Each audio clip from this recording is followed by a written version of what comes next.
नमस्कार दोस्तों, मैं डॉक्टर आदर्श भार्गव एक बार फिर आपके सामने उपस्थित हुआ हूँ।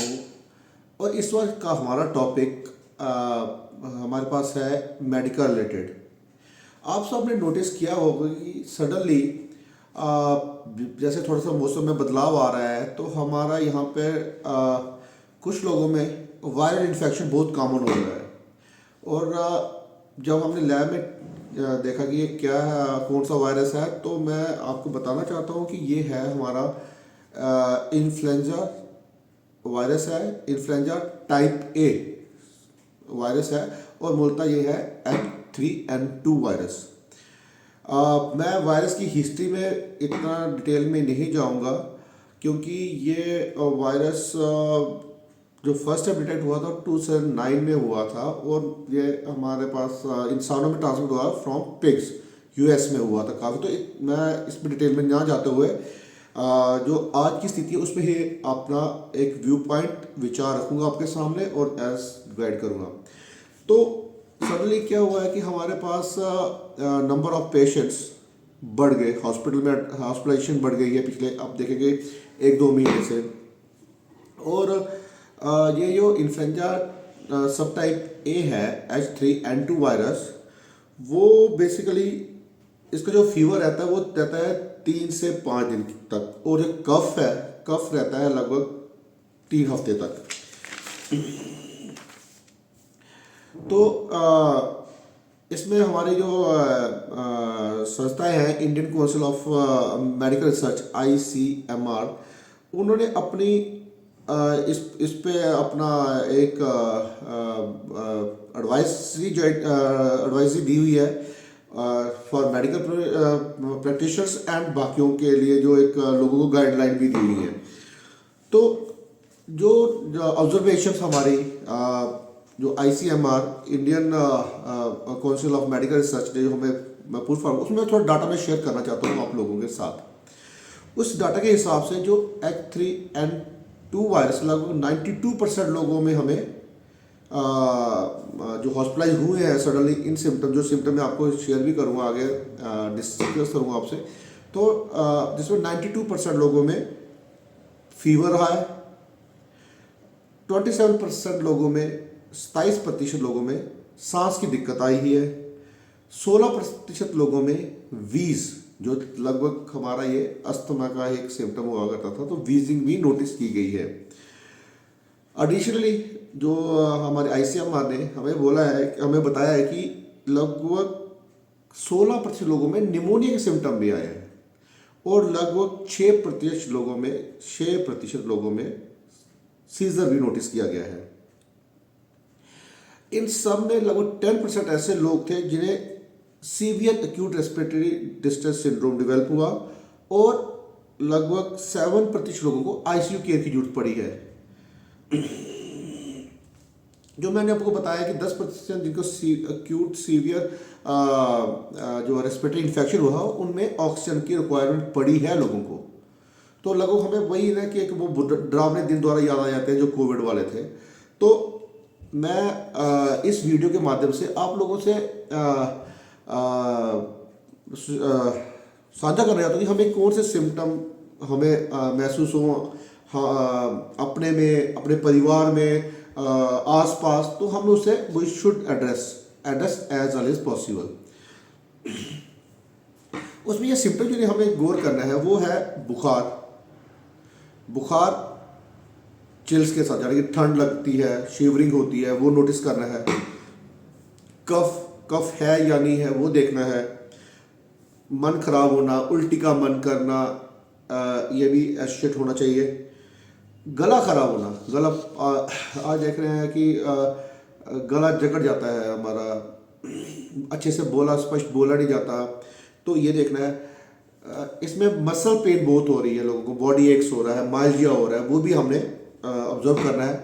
डायरिया, और सबसे बड़ा है रनिंग नोज एंड स्नीजिंग, ये हो रही है या नहीं हो रही है। तो अगर ये सिम्टम हम लोगों में आ रहे हैं, मैं इसको दोबारा एक बार फिर आप लोगों के लिए थोड़ा सा ब्रीफ बताता हूँ कि हमें फीवर देखना है, चिल्स देखना है, cough, nausea, vomiting, sore throat, muscle and body aches, diarrhoea, running nose and sneezing, अगर ये आती है तो हमें अपने जो आपके फैमिली डॉक्टर्स हैं, जो रजिस्टर्ड मेडिकल प्रैक्टिशनर है, जो भी आपके पास हेल्थ सर्विस प्रोवाइडर, उनको जाके आप अपना ये सिम्टम बताइए और अपने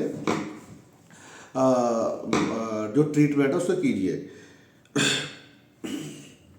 हमारी जो अपेक्स बॉडी है हेल्थ के इंडिया में, क्योंकि मैं ये सिर्फ इंडियन प्रोस्पेक्ट पे ही डिस्कस कर रहा हूँ, ये मैं आपको बताना चाहता हूँ कि हर कंट्रीज के अपने अपने प्रोटोकॉल्स हैं डील करने के, मगर मैं हिंदुस्तान इंडिया के भारतवर्ष के जो हमारे सबसे बड़ी अपेक्स बॉडी ICMR, उनकी ही जो उनकी ऑब्जर्वेशंस है, उनकी गाइडलाइंस है, वो आपके सामने रख रहा हूँ और हमने वही फॉलो करनी है जो हमारे लिए बेहतरीन है और बेहतरीन संस्थाएं हमें वो गाइड कर रही है।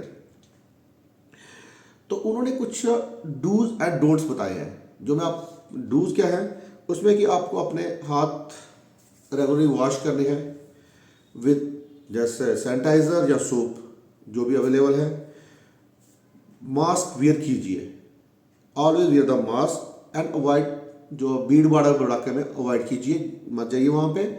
उसके बाद आपने avoid touching nose and mouth frequently, ऐसे कुछ लोगों को ऐसे आदत होती है बार बार नाक को, वो अवॉइड कीजिए।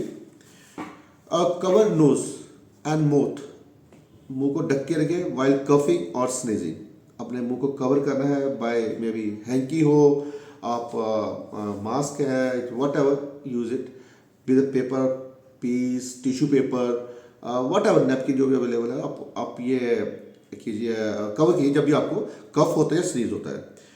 अपने आप को हाइड्रेट कीजिए जितना ज़्यादा हो सके, आपने fresh neat and clean water पीजिए, हाइड्रेट कीजिए और कंज्यूम प्लेंटी ऑफ फ्लूइड्स, क्योंकि जो हमारा इंसेंसिव लॉस होता है बुखार में जब हमें होता है तो उसको हम कंपनसेट कर सकें। जो सबसे इंपॉर्टेंट इसमें है डूज है वो है कि only take the prescribe medicine from registered medical practitioners और your family doctors, don't self medkit.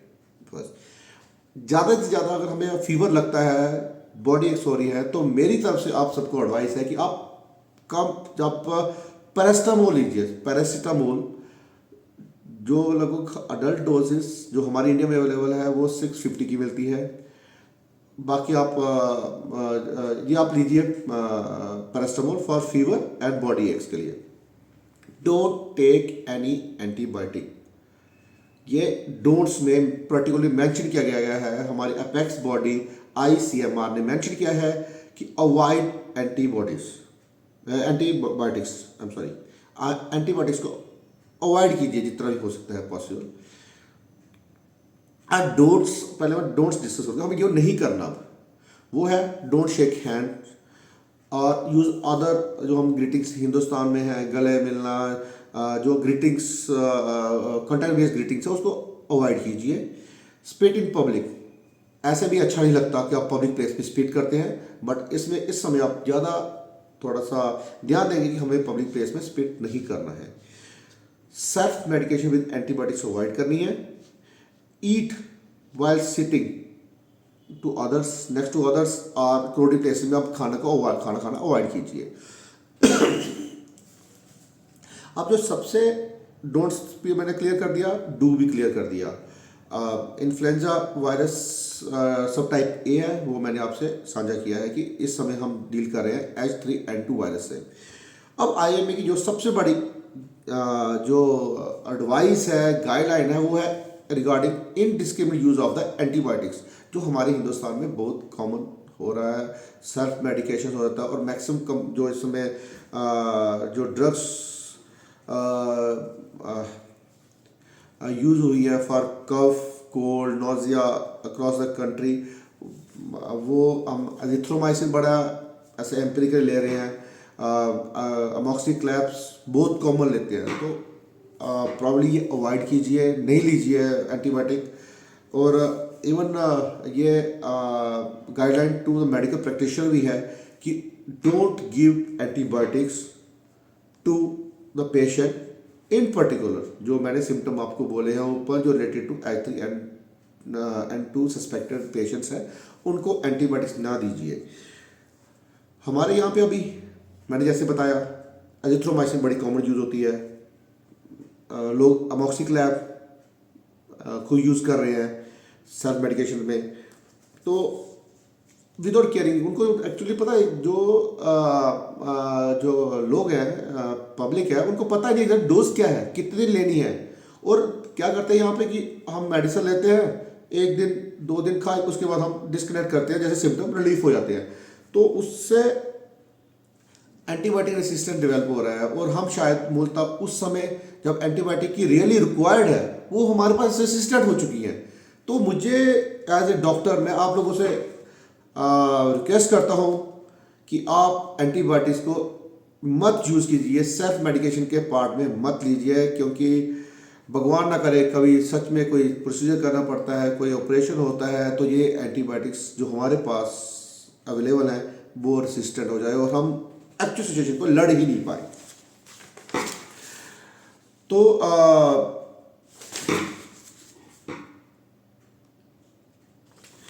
मैं आपको जो हमारे आईसीएमआर की जो गाइडलाइन है वो नीचे डिस्क्रिप्शन में भी मैं डाल दूंगा। आप उनके वो लेटर को पढ़ सकते हैं कि आईसीएमआर ने एक्चुअली क्या गाइडलाइन दी है, क्या उसमें जो लोगों के लिए है, डॉक्टर्स के लिए है, क्या क्या एडवाइस है, वो मैं डिस्क्रिप्शन में लिंक है आईसीएमआर का, तो आप पढ़ के खुद भी असेस करें।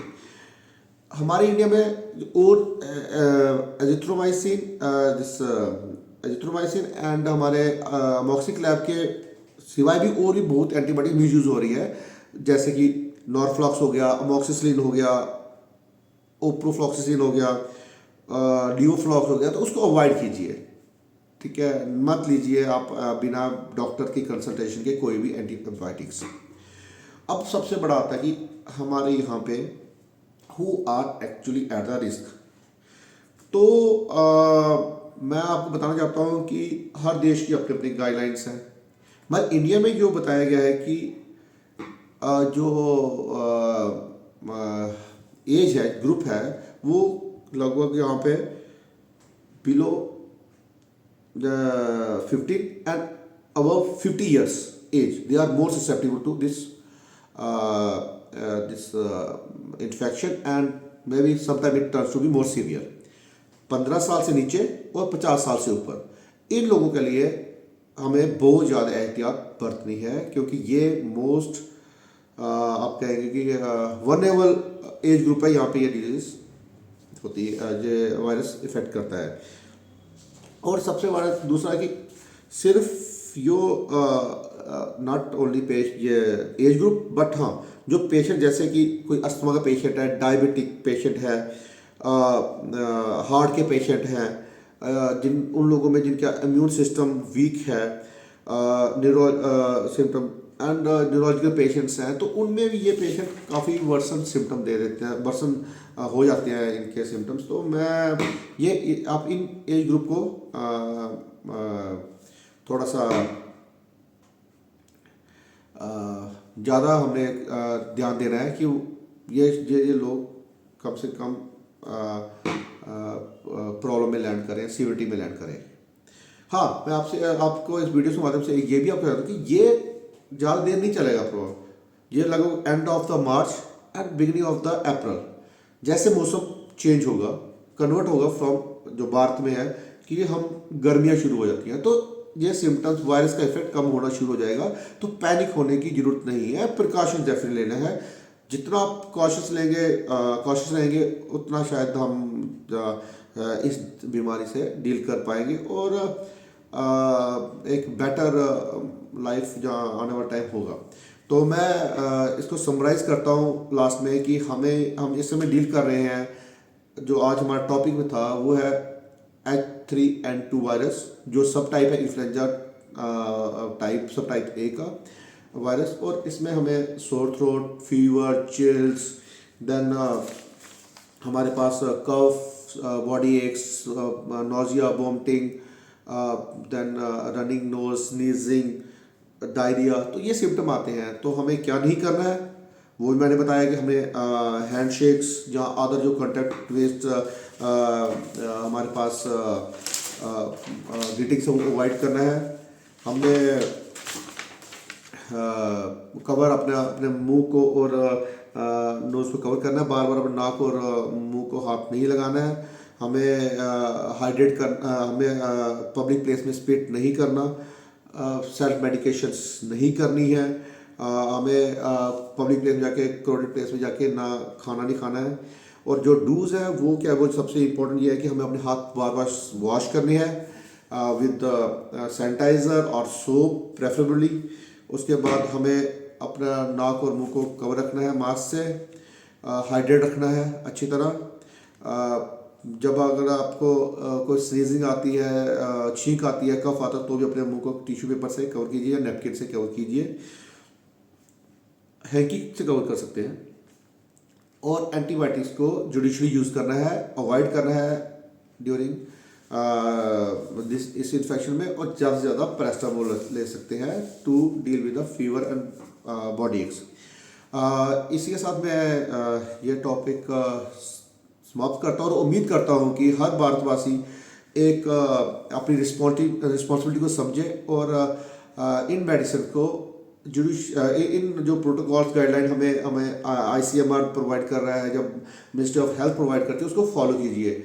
और आप लोगों से रिक्वेस्ट है कि इस चैनल को, इस वीडियो को ज़्यादा से ज़्यादा लाइक शेयर कीजिए, काइंडली सब्सक्राइब कीजिए चैनल को, सो दैट हमारा भी मोरल बूस्ट अप रहता है और हम भी आपके पास नए टॉपिक, नए इवेंट्स, नए डिस्कशन के साथ आएंगे आपके। और हम जो कंट्रीब्यूशन हम सबका है भारत को एक स्वस्थ राष्ट्र बनाने का, तो हम आप सबका एक दूसरे से जोड़ करके हम इसको आगे कैरी करेंगे।